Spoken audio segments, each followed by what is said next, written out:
Hi there, I'm Mr. J from Frankel Tutors, and I'm here today to share with you some very interesting science stuff.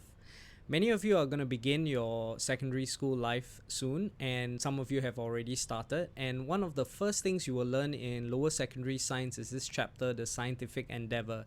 So today I'm going to share with you one very important thing that you need to take away from this chapter, as well as some interesting things regarding this chapter. Some of these interesting things were actually discussions that I had in my classes as well with some of my students, and I hope you enjoy it.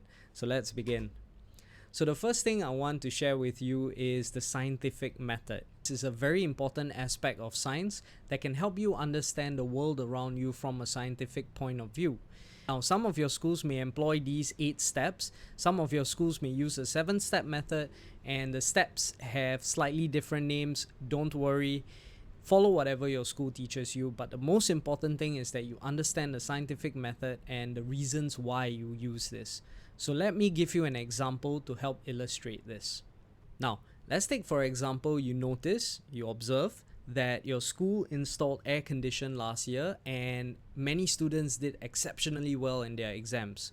So the next thing you want to do is question, did the installing of the aircon in every classroom have something to do with the students doing so well? So here you would have to then conduct research, and you would find out things about how temperature perhaps affects your studies or your ability to concentrate. Once you've compiled enough research, you move into the next step, which is to hypothesize, which is to make an assumption. So for example, you would then hypothesize, air condition or students who do exams in air conditioned rooms are more likely to do well for their exams. We then need to conduct experiments. So we would have something like a room with 30 students in air conditioned room and 30 students without air condition, and we make them take a test, and then we compare the results, and then we see whether or not the hypothesis is true. And that's where the testing of the hypothesis comes in. Now, experiments can be repeated. You would have to do it over and over again to figure out whether or not this is actually the case. And so eventually, once you have compiled enough data, you would be able to draw some conclusions about whether or not students in air-conditioned rooms actually do better in exams. So once you've gotten everything, that's when you will write your report.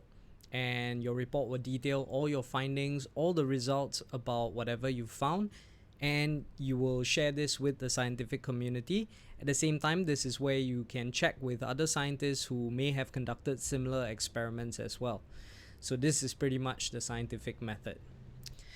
So in our classes, we also talked about the ethics of conducting scientific experiments, because if you're doing experiments like this, then you have to question, is this ethical? For example, the experiment we talked about. If it actually affects the grades of students, and if this is a major exam that they're sitting for, then is this experiment really ethical? So as we were having this discussion, we stumbled upon many unethical experiments conducted throughout human history, and I'm going to share with you 3 of them today. So I hope you enjoy this next part. Now, the first one was an experiment done by Facebook in 2012, and this was Facebook's mood experiment. And what they did was they used 700,000 Facebook users, and they basically manipulated their news feed, posting more negative comments or posting negative pictures, and the entire experiment was designed to see if these individuals would similarly be affected by these negative images or negative comments. And it actually proved to be true that if Facebook users were to experience a hail of negativity, then they would respond negatively as well, and that it would go into influencing their emotions and their mood about certain situations. The second experiment is this famous psychological experiment called the Stamford prison experiment, conducted in 1971. So what this experiment involved was a group of volunteers. Half of them were made to be prison guards, and half of them were made to be prison inmates. And this experiment was conducted to show how power can corrupt, and how people in positions of power will begin to abuse their power.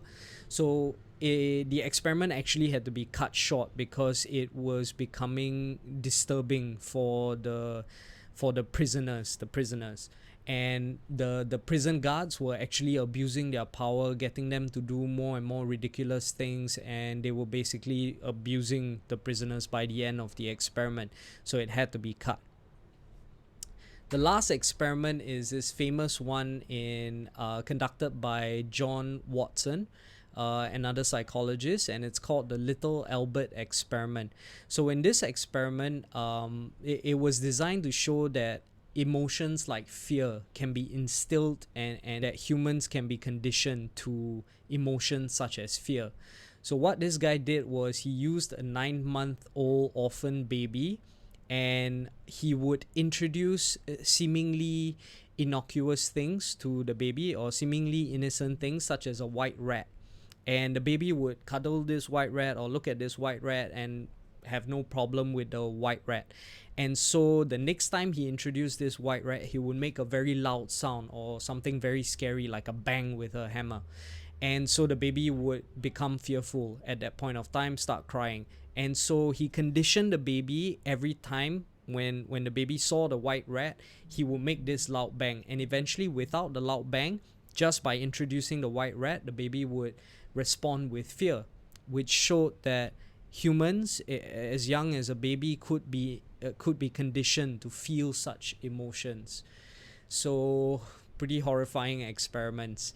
And yeah, that's what we learned in class. Of course, we didn't conduct any unethical experiments or anything like that, but we had a lot of fun exploring this first chapter in science. So I hope you learned something. I hope you took away something from this video. And if you really like the video, like, subscribe, bell button on, right? And I'm gonna be delivering more videos. And if you like to see something else, please do let us know. That's it for this video. My name is Mr. J, and remember, study hard but also study smart. Bye.